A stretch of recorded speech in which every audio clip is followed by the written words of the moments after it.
গহপুৰৰ এক আঁচনি বিতৰণ কাৰ্যসূচীত অংশগ্ৰহণ কৰিছে মুখ্যমন্ত্ৰী ডক্টৰ হিমন্ত বিশ্ব শৰ্মাই পুনে পুনে আমি আপোনালোকক লৈ গৈছো বন্ধ হৈছে মহিলাৰ বিৰুদ্ধে অপৰাধ আজি দ্ৰুত গতিত কমিব আৰম্ভ হৈছে আৰু সমাজৰ সকলো ক্ষেত্ৰতে মহিলাসকলে নেতৃত্ব লবলৈ আৰম্ভ কৰিছে পঞ্চায়তৰ পৰা আৰম্ভ কৰি জিলা পৰিষদলৈকে আৰু বিভিন্ন অনুষ্ঠান প্ৰতিষ্ঠানত মহিলাৰ প্ৰতিনিধিত্ব আৰু চৰকাৰী চাকৰিত আজি মহিলাসকলৰ যোগদান আমাৰ সকলোৰে বাবে এটা প্ৰেৰণাৰ প্ৰতীক হৈ পৰিছে গহপুৰৰ পৰা গৈ গুৱাহাটীত আজি মই ৯,০০০ ল'ৰা ছোৱালীক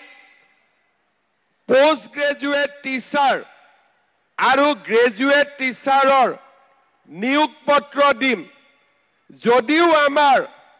৩০% ৰিজাৰ্ভেশ্যন কিন্তু ৫০% ছোৱালীয়ে আজি চৰকাৰী চাকৰি লাভ কৰিবলৈ সক্ষম হৈছে তাৰ মানে ৰিজাৰ্ভেশ্যনৰ ওপৰত গৈও পুৰুষৰ লগত ল'ৰাৰ লগত কম্পিটিশ্যন কৰি আজি আমাৰ ছোৱালীসকল আগবাঢ়ি গৈছে প্ৰধানমন্ত্ৰী নৰেন্দ্ৰ মোদী ডাঙৰীয়াই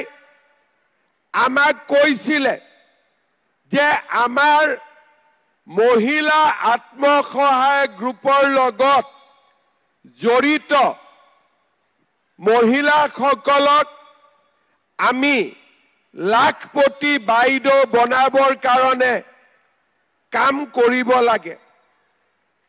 লাখপতি বাইদেউ মানে কি লাখপতি বাইদেউ মানে যি মহিলাই বছৰত 1 লাখ টকাতকৈ অধিক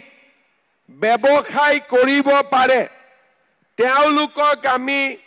লাখপতি বাইদেউ বুলি সন্মান প্ৰদৰ্শন কৰো আজি আমাৰ অসমত মহিলাসকলে দুপে আগবাঢ়ি গৈ লাখপতি বাইদেউ হৈছে আৰু আমাৰ মাজত এনেকুৱা মহিলা আছে যোনে নেকি বছৰত 10 লাখ টকাতকৈও অধিক ব্যৱসায় কৰে তেওঁলোকক আমি মহা লাখপতি বাইদেউ বুলি সন্মান প্ৰদৰ্শন কৰো গহপুৰতো লাখপতি বাইদেউ আছে আৰু বহু কেইগৰাকী মহিলাই লাখ টকাৰ ব্যৱসায় বছৰত কৰি লাখপতি বাইদেউৰ সন্মান পাইছে